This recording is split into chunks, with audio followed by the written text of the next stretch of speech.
let's start at the beginning. The history of Norway has been influenced to an extraordinary degree by the terrain and the climate of the region. About 10,000 BC, following the retreat of the great inland ice sheets, the earliest inhabitants migrated north into the territory which is now Norway. They traveled steadily northwards along the coastal areas warmed by the Gulf Stream, where life was more bearable. In order to survive, they fished and hunted reindeer.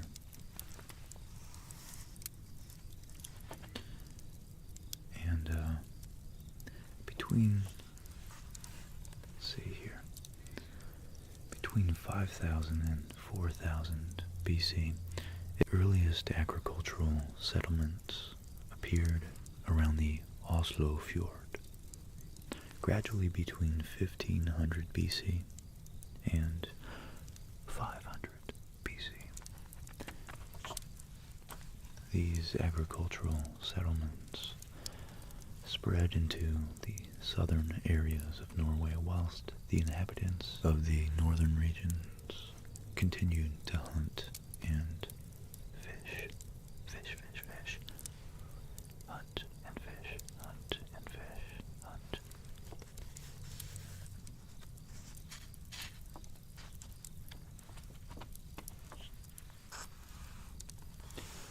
The Neolithic period started around 4,000 BC. The migration period caused the first chieftains to take control and the first defenses to be made. From the last decades of the 8th century, Norwegians started expanding across the sea to the British Isles, and later Iceland, then Greenland. The Viking Age also saw the unification of the country. Christianization then took place during the 11th century, and Nidaros became an archdiocese. Population then expanded quickly until about 1349, the year of the Dance with Death. And this is so interesting because I was just reading another part of this book about that. The year 1348 was actually one of the most widely spread times of plague in medieval Europe. Yeah, it says here the Middle Ages was a time of horrid epidemics. As a quick side note, that had killed a great number of people. One of the biggest ones was the plague epidemic in 1348, which had killed 2/3 of Europe's population. 2/3 of an entire continent. 2/3 in 1348. People are often then starting to think about the imminence of death and the briefness of life, the brevity.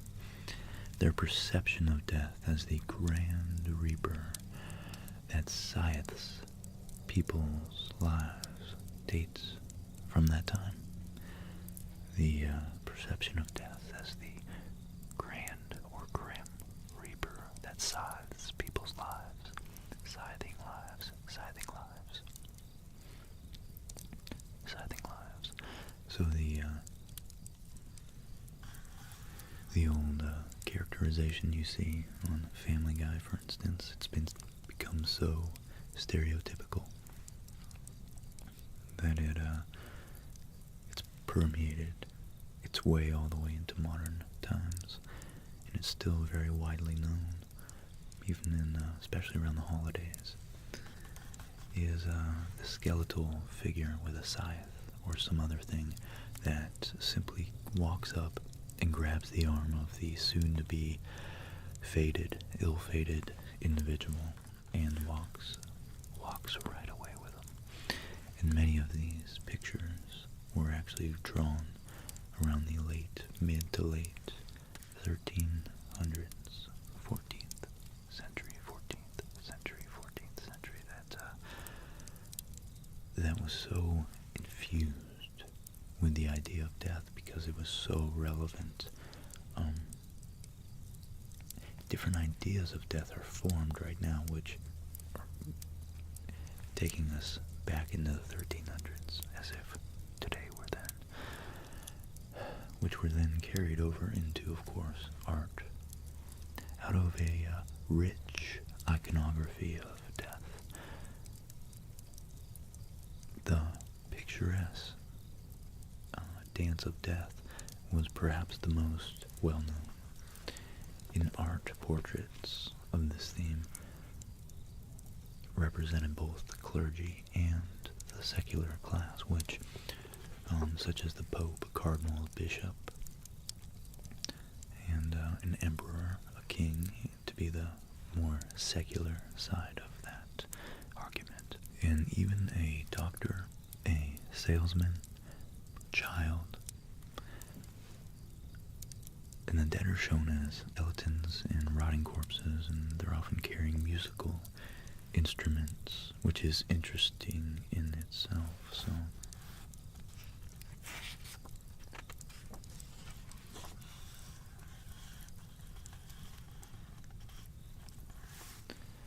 Well, that's a whole rabbit hole.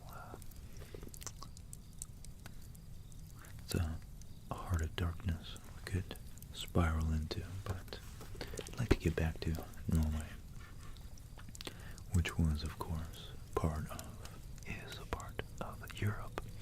So, of course, it was affected by that extremely historically impactful disease, plague, I guess, is the best word.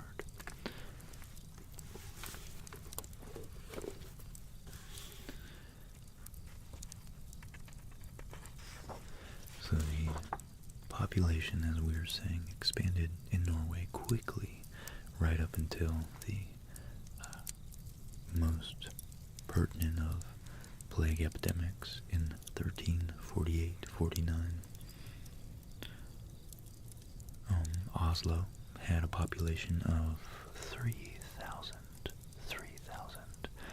Bergen was 7,000. And Trondheim was 4,000.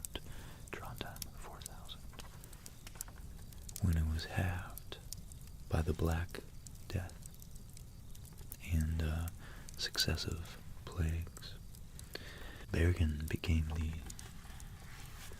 main trading port,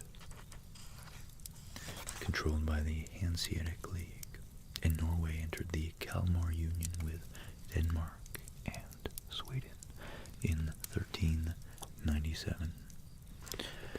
So that's where I'm going to stop, and just randomly, for no reason, I'm just going to click something here, and then go to another place in our book of Norse mythology and history. So, yeah, it was this page. Oh, wait. Here we go. The creation of Thor's hammer. Make sure you get the book there. One day Loki, the trickster, found himself in an especially mischievous mood when he cut off the gorgeous golden hair of Sif, the wife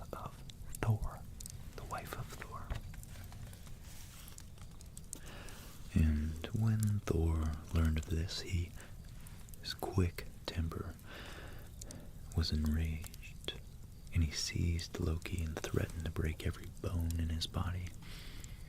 Loki pleaded with the Thunder God to let him go down to Svartalheim, the cavernous home of the dwarves, to see if those master craftspeople could fashion a new head of hair for Sif.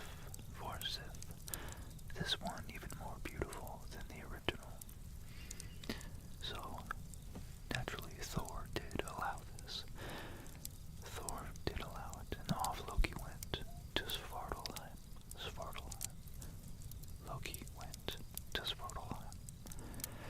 New series on YouTube. Loki goes to Svartalheim. And there he was able to obtain what he desired. The sons of the dwarves, Ivaldi, forged not only a new head of hair for Sif, but also two other marvels.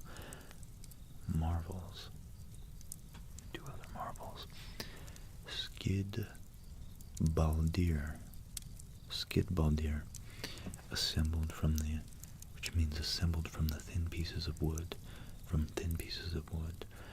the best of all ships, which always has a favorable wind and can be folded up and put into one's pocket. And Gungear, which means swaying, the deadliest of all spears. Having accomplished this task, Loki was overcome by an urge to remain in the caves of the dwarves and revel in more recklessness.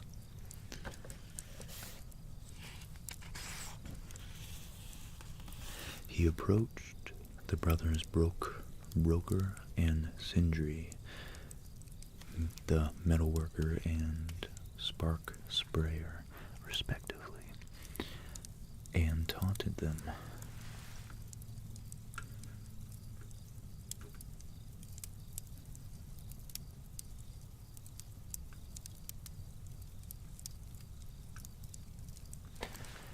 Saying that he was sure the brothers could never forge 3 new creations equal to those the sons of Ivaldi had just fashioned. In fact, he even bet his head on the lack of their ability. So Broker and Sindri, however, accepted the wager, as they worked a fly, who of course was none other than Loki himself, in disguise, of course, stung Sindri's hand. And when the dwarf pulled his creation out of the fire, it was a living boar with golden hair. And this was Golden Bristled, who gave off light in the dark and could run better than any horse, even through water or air. Sindri then set another piece of gold on the fire as Broker worked the bellows. The fly bit Broker on the neck, and Sindri drew out a magnificent ring, Dropnir or Dripper. From this ring, every 9th night fall 8 new golden rings of equal weight. Sindri then put the iron on the hearth, and told Broker that this next working,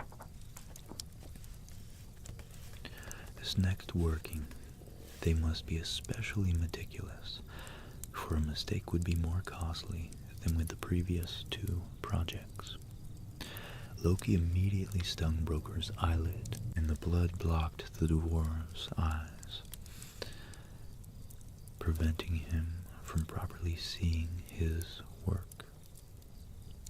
Sindri produced a hammer of unsurpassed quality, which never missed its mark and would boomerang back to its owner after being thrown. But it had one flaw. The handle was short.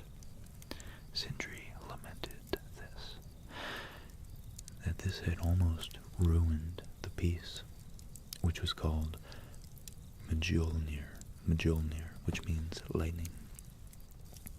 Nevertheless, sure of the great worth of their 3 treasures, Sindri and Brokkr made their way to Asgard to claim the wages that were due them.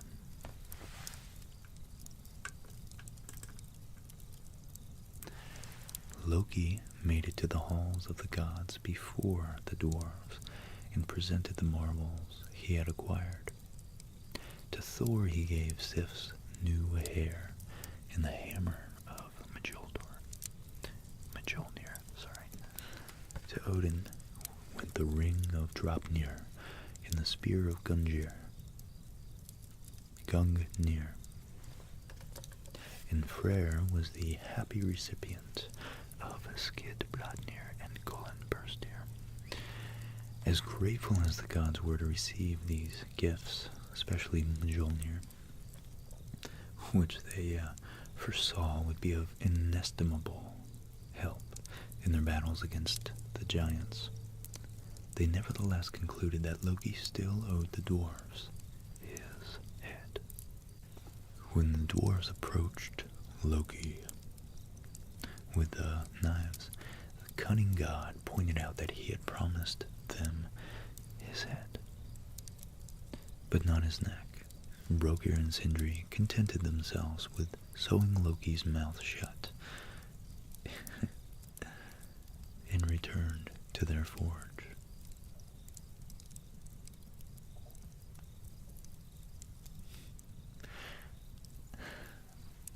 And that's the end.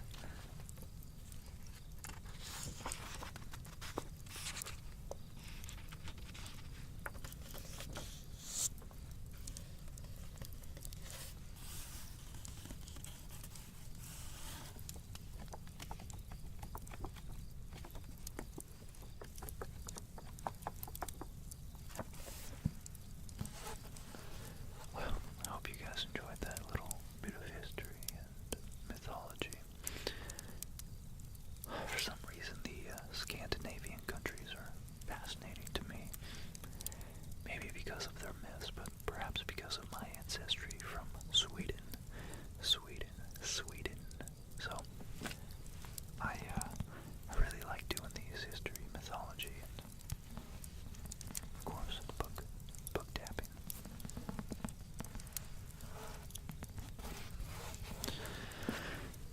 So if you guys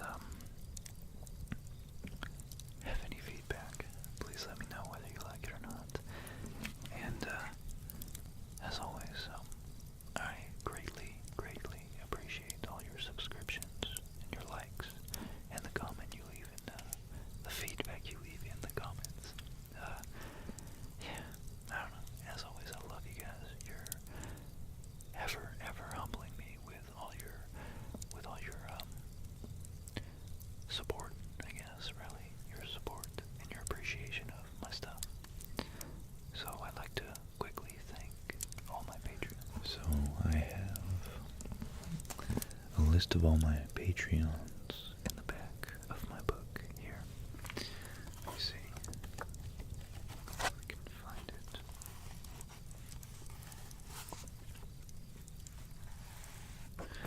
Yeah, here we go. So we have Alan Teeter, we have Alexander Arroyo, we have Andy, Antoine, we have Dale, Debbie, Dylan, Ella, Gregory, Eric, Hardyaka, and Scrappy, of course, Joshua, Justine Bell, thank you so much for your recent donation, Justine, Cameron, Katie McHale, and thank you so much for reaching out to me, Katie. Seriously, it really brightened my day when you did. And Kieran Cox, Mark Cohn, Matthias Feiberg, Nick Toombs, Potato Lunch,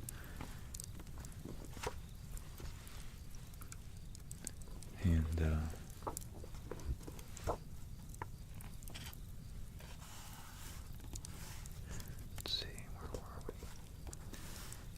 Richard, thanks, man. Sean, and Simon, and Xander. You guys are all awesome. I don't know why I always do that. But you guys really keep me going. You guys keep this channel going. You are the backbone. You guys are the foundation upon which all the feedback and likes and comments and subs are built. And every time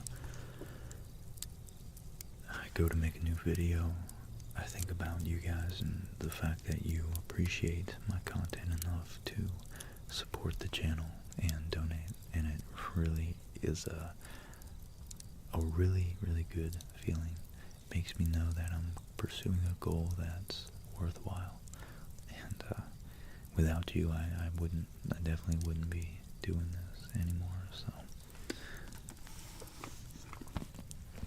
I'm going to close the book on this episode and wish you all a deep, restful, refreshing